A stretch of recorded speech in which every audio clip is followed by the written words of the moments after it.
सरदार वल्लभ भाई पटेल अपनी वाणी से जाने जाते थे। जो उनके मन में होता था वो कह देते थे। उनकी स्पीचेस हिंदी में वो हम इस वीडियो के माध्यम से बता रहे हैं। हम किसी का दखल बर्दाश्त नहीं कर सकते। आप जानते हैं कि हिंदुस्तान पर पिछले 1 साल में बड़ी मुसीबतें आईं। हमें बहुत सी कठिनाइयों में से गुजरना पड़ा। हमको दिन रात चिंता रहती थी कि यदि हमसे कोई अपराध हो गया हो तो हिंदुस्तान नीचे गिर गया जाए। इसलिए हम रात दिन सावधान रहने की कोशिश करते थे। किसी को जिसकी उम्मीद नहीं थी, ख्याल तक नहीं था और न जिसका कोई मंसूबा ही था, ईश्वर की इच्छा से वही काम हो गया। जब मैंने हिंदुस्तान के 2 टुकड़े मंजूर किए तब मेरा दिल दर्द से भरा हुआ था और मेरे साथियों को की भी यही हालत थी। हम लोगों ने राजी खुशी से इस चीज़ को स्वीकार नहीं किया। हमने लाचारी से इसे कबूल किया, तो यह भी सच्चे दिल से किया क्योंकि हमारे दिल में कोई पाप नहीं था।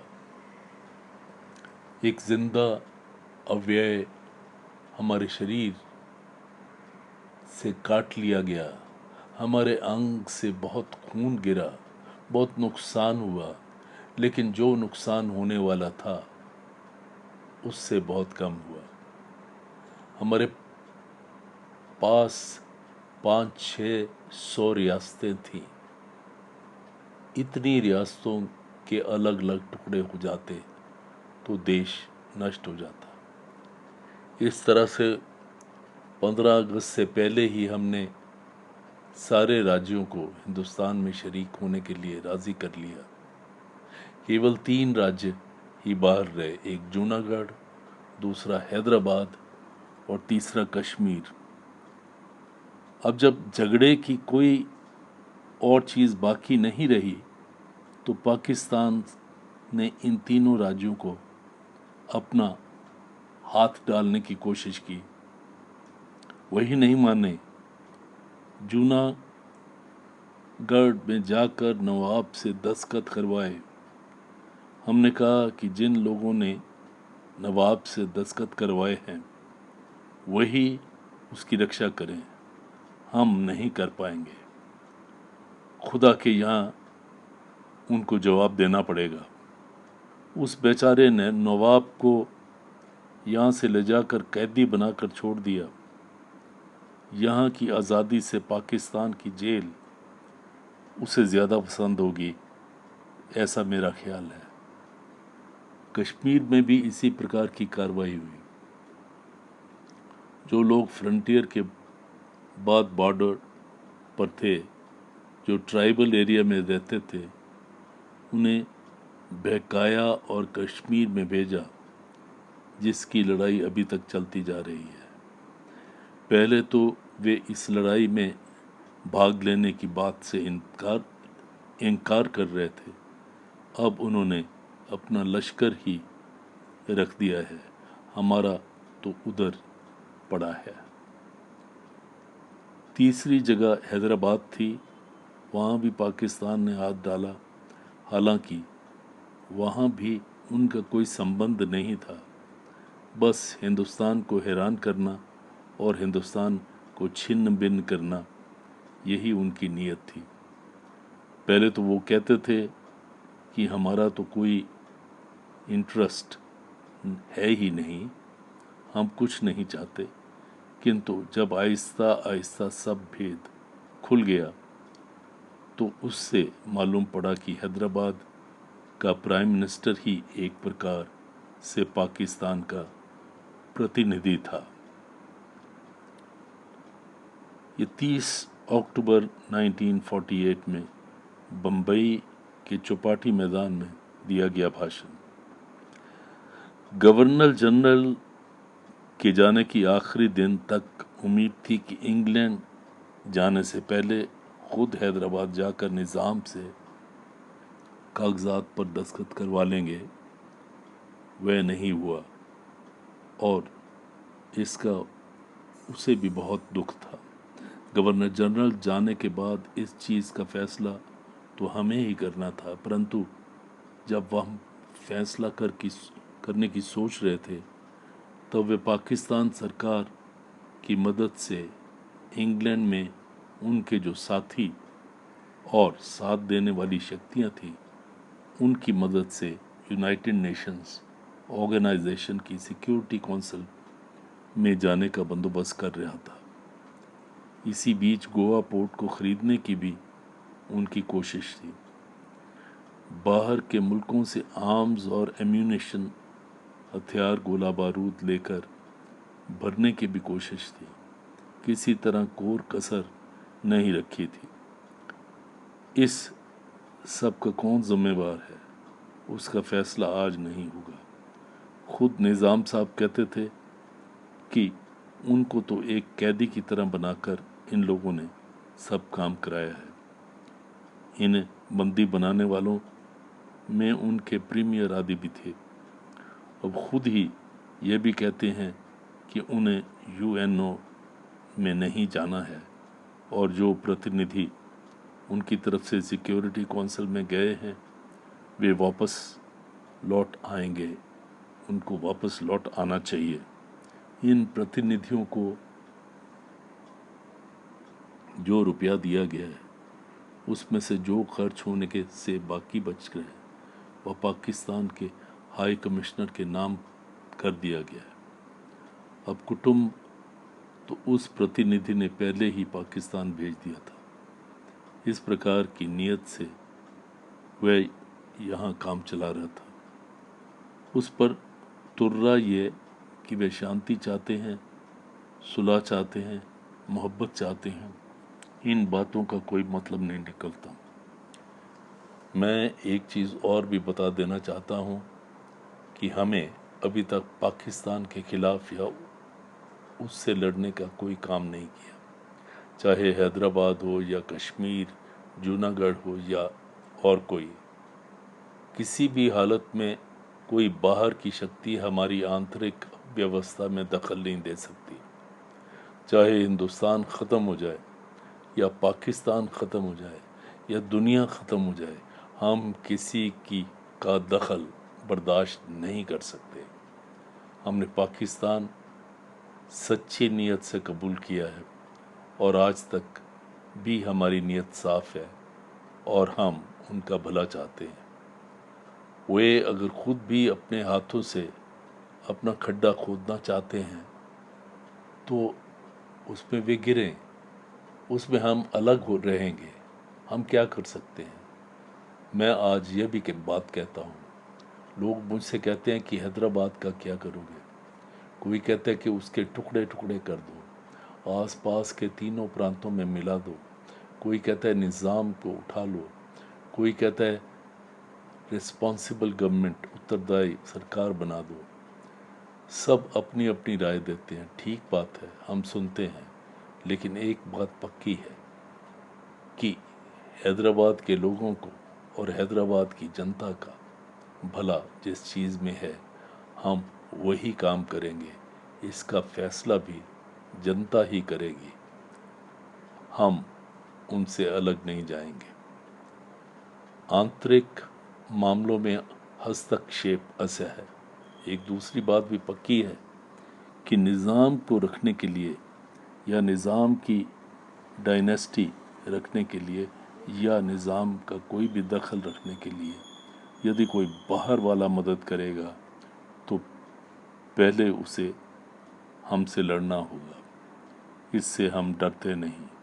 यह हमारा आंतरिक मामला है, हमारे घर का काम है। चर्चिल हो या उसमें और भी कोई बड़ी शक्ति हो, हम उसे बर्दाश्त नहीं करेंगे। हमें कश्मीर के मामले में आज भी कहा जाता है, जब यहाँ मुसलमान चाहते हैं तो हम हिंदुस्तान क्यों बीच में पड़ता है? यदि कश्मीर के मुसलमान आज हमसे कह दें कि हम चले जाएंगे तो हम तुरंत वहाँ से हट जाएंगे, क्योंकि हम कबूल करते हैं कि कश्मीर में मुसलमान ज़्यादा हैं। पर जब कश्मीर के मुसलमान ही हमें कहते हैं कि उन्हें हिंदुस्तान के साथ रहना है, तो हम मुसलमान के साथ धोखेबाजी कैसे कर सकते हैं? हमने वादा किया था कि अगर वो हिंदुस्तान में रहना चाहते हैं तो हिंदुस्तान खौर क्यों ना हो, लेकिन उनका साथ नहीं छोड़ेगा। इस तरह से जब कश्मीर की प्रजा, हिंदू और मुसलमान दोनों वहाँ का राजा चाहता है और वह हिंदुस्तान में ही रहे, तो इंग्लैंड में रहने वाले टोरी हो या लिबरल या कोई और शक्ति हो, उसे बीच में पड़ने का कोई अधिकार नहीं है और न ही हम किसी का सुनेंगे, चाहे कोई लाख कोशिश करे। हमें बड़ा अफसोस होता है कि हिंदुस्तान के हर मामले में जहां वो चाहते हैं दखल देते हैं। इसलिए मैं साफ कर देना चाहता हूं कि जब तक ये लोग नहीं समझेंगे कि हिंदुस्तान अब आज़ाद है, अब तक हमारा उनका साथ रहना बहुत कठिन है। यदि चर्चिल का ये ख्याल है कि हिंदुस्तान को बचाने वाला वही है, मेरा कहना है कि उसको भी यह फैसला कर लेना चाहिए कि अपने इंग्लैंड को बचाए, क्योंकि वे दिन अब दूर चले गए। वे खुमारी और वे मगरूरी के दिन अब चले गए। आज दुनिया दूसरी तरह से चल रही है। अगर सारी दुनिया एक दूसरे के साथ मिलकर मोहब्बत, सच्चाई और इंसाफ से नहीं चलेगी और दुनिया में देश गांधी जी के बताए हुए रास्ते पर नहीं चलेंगे, दो लड़ाई तो ये दुनिया जिसकी किसी की बर्दाश्त नहीं कर सकी, पर तीसरी लड़ाई ना बर्दाश्त कर सकेगी। दुनिया ख़त्म हो जाएगी, दुनिया का नाश हो जाएगा। इस तरह से किसी का काम नहीं चलेगा। दूसरी एक बड़ी चीज़ यह है कि हमारे ऊपर जो पाकिस्तान का कारण आपत्ति आई है, उसे हम भूल नहीं सकते। इससे दुनिया भर में हमारी बदनामी हुई, यह भी हम नहीं भूल सकते। लेकिन उससे भी ज़्यादा हमारे ऊपर कश्मीर और हैदराबाद का भारी संकट पड़ा। उसमें सबसे बड़ा कारण हैदराबाद का था, जिसकी वजह से हमारे देश के अंदर कौमी हवा इतनी बिगड़ रही है, इतनी बिगड़ रही थी कि उसको ठीक करने में बहुत दिक्कत महसूस हुई, मालूम पड़ी है। ये हम सब ने किसी न किसी तरह मुश्किल से संभाला है, लेकिन बीच में और आपत्तियां आईं और उनका बचाव करना कठिन हो गया। देश में ऐसी कार्रवाई हुई कि गांधी जी की मृत्यु इस प्रकार से हुई। हमें बड़ी शर्म उससे कबूल करना पड़ता है कि इस तरह की बात से हमें बहुत नुकसान हुआ, जिसे हम सुधार नहीं सकते। एक तो विभाजन की आफत और दूसरे बापू के मरने की। जिस समय हमें उनकी सलाह, उनके साथ और उनके आशीर्वाद की सबसे अधिक ज़रूरत थी, उसी समय हमसे छिन गए। लेकिन मुझे कहना पड़ेगा कि दुनिया की दृष्टि में और उनकी अपनी दृष्टि में वह मृत्यु जिस तरह हुई, बहुत बहादुरी की मृत्यु थी। काश कि मेरी भी ऐसी मृत्यु हो। व्यवस्था और शांति। हैदराबाद में इतनी ज़बरदस्त आपत्ति होते हुए भी सारे हिंदुस्तान के हिंदू और मुसलमान में कोई फसाद नहीं हुआ। इसका मतलब यह है कि हिंदुस्तान में रहने वाले दोनों आपस में परस्पर में एक प्रकार का विश्वास पैदा है, उनमें हम शांति से अपना काम कर सकते हैं। हिंदुस्तान कितने साल के बाद आज़ाद हुआ। जब इन सदियों के बाद हमारे पास आज़ादी आई है, तो हम देखना चाहते हैं कि क्या कर्तव्य हमें बांधता है। हमें यह भी देखना चाहिए कि हमारे आसपास क्या हालात है। लेकिन आज हमें मुल्क के प्रांतों को ठीक रूप से अलग करना है। लोग कहते हैं कि यह काम तुरंत करो, जिस तरह हो सके करो। यह करने से भाषा की मर्यादा भी नहीं रखनी चाहिए। ये गलत है। कुछ लोग ऐसा कहते हैं कि बम्बई को बर्लिन बना दो। इसका मायना यह है कि हम हिंदुस्तान को ख़त्म करेंगे। यह तो ऐसी बात हुई कि लक्ष्मी तिलक करने आई तो हम कपाल धोने के लिए चले गए। मेरी बड़े अदब से आपसे प्रार्थना है कि आप यह सोचें, जब हम ग़ुलाम थे तब तो बड़ी मोहब्बत में रहते थे, और अब आज़ाद हुए हैं और आपस में क्यों लड़ें। मैं अखबार वालों को और आप सभी से प्रार्थना करता हूँ कि हमें इस तरह का कोई काम नहीं करना चाहिए। अभी हमारी 1 साल की गवर्नमेंट है, इसे अपनी व्यवस्था ठीक रखनी है, शांति रखनी है, और साथ ही इन चीज़ों का भी प्रबंध करना है। पुरानी गवर्नमेंट की जो मशीनरी थी वह तो टूट गई।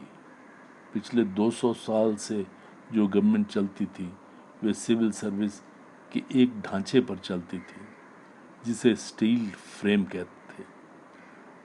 उससे मशीन ठीक चलती थी क्योंकि उसी काम के लिए बनाई गई थी। लेकिन जब सत्ता हमारे पास आई तब असी इस मशीन के 2 टुकड़े हो गए।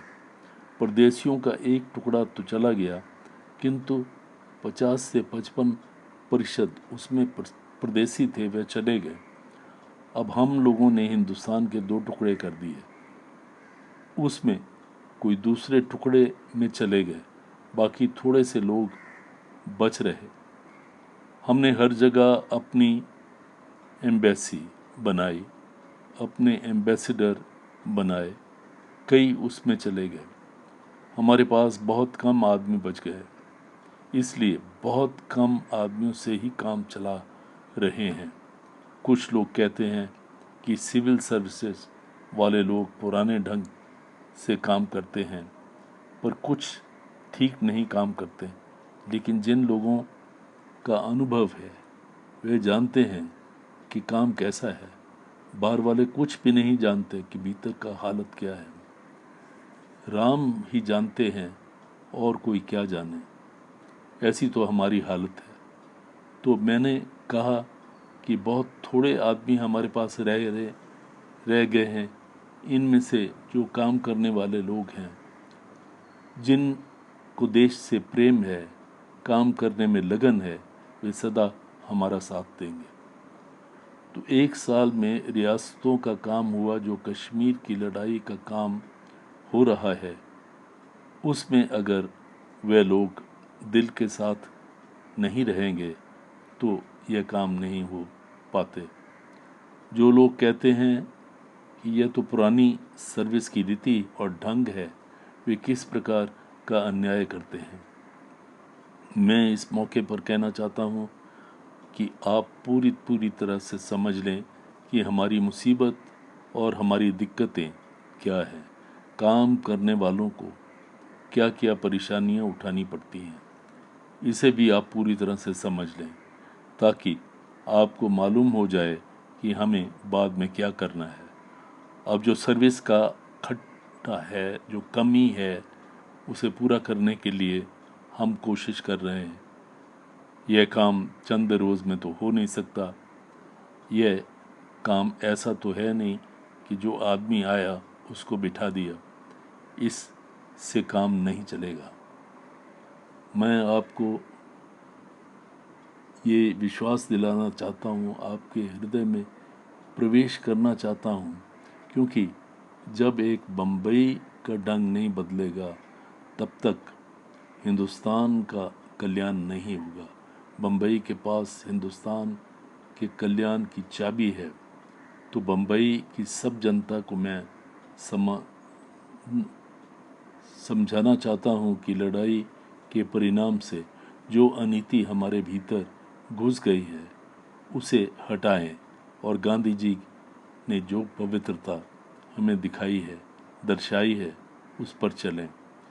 जैसे सत्याग्रह की लड़ाई के दिनों हमने, आपने, सब ने कुर्बानियाँ दी, अपने पड़ोसियों का ख्याल रखा और एक दूसरे का ख्याल रखा, वैसा ही अब भी करें। हमें अब भी वही आबो हवा पैदा करनी है, वही एटमॉस्फेयर बनाना है, तभी हमारा काम चलेगा। व्यापारियों को चेतावनी, आपने जो रुपया ब्लैक मार्केट में कमाया है वह किस तरह से कमाया है यह याद करो। अब या तो देश का काम करो या पैसा बना लो। अगर अपने स्वार्थ को ही देखते रहोगे और ऐसा ही काम करते रहोगे तो यह चीज़ आखिर आप सबको डुबो देगी। आज हमारा सबसे बड़ा काम ये है कि हम दाम गिराएं, कीमत को संभालें। अगर दाम एक दफ़ा गिर जाए तो मज़दूरों को भी यह समझ में आएगा कि अब खाने पीने के दाम गिरे हैं तो हमारा खर्च भी कम हो गया है, अब हमें ज़्यादा मांगने की ज़रूरत नहीं। अगर व्यापारी भी अपना पैसा नहीं निकालेंगे और नोटों के गड्ढे छिपे रहेंगे, उधर गवर्नमेंट का पैसा नहीं मिलेगा और इधर कमीशन का खर्चा बढ़ता जाएगा, इससे ना कोई काम होगा और ना ही किसी को फ़ायदा होने वाला है। इस तरह से हम सब चीज़ों से अगर एक दूसरे से लड़ते रहेंगे तो आखिर देश में कौन आगे बढ़ सकता है,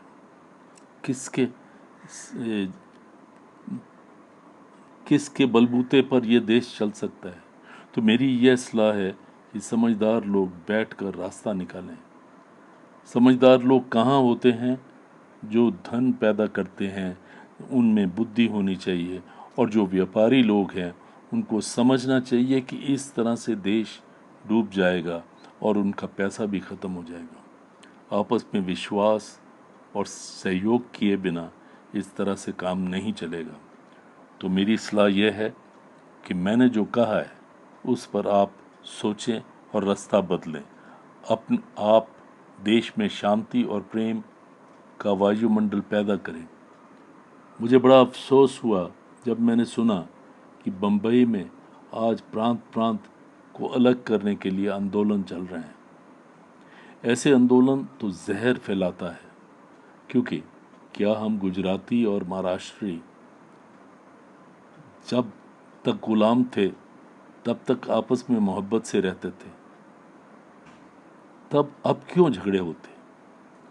यदि आपको अलग महाराष्ट्र चाहिए तो ले लीजिए, मगर उसका ढंग दूसरा होगा। आप इस तरह से क्यों लड़ते हैं?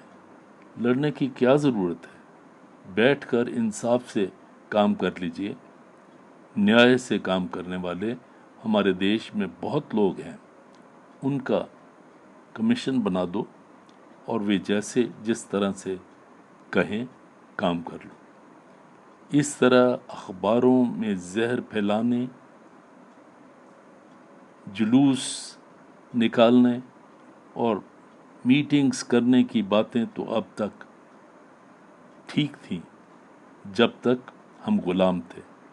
अब आज़ाद हो गए हैं, हमें अनुभव करना चाहिए कि हम भले जवाबदार और अपने राज्य को चलाने वाले लोग हैं, और इसीलिए हमें सोच समझ के कदम उठाने चाहिए।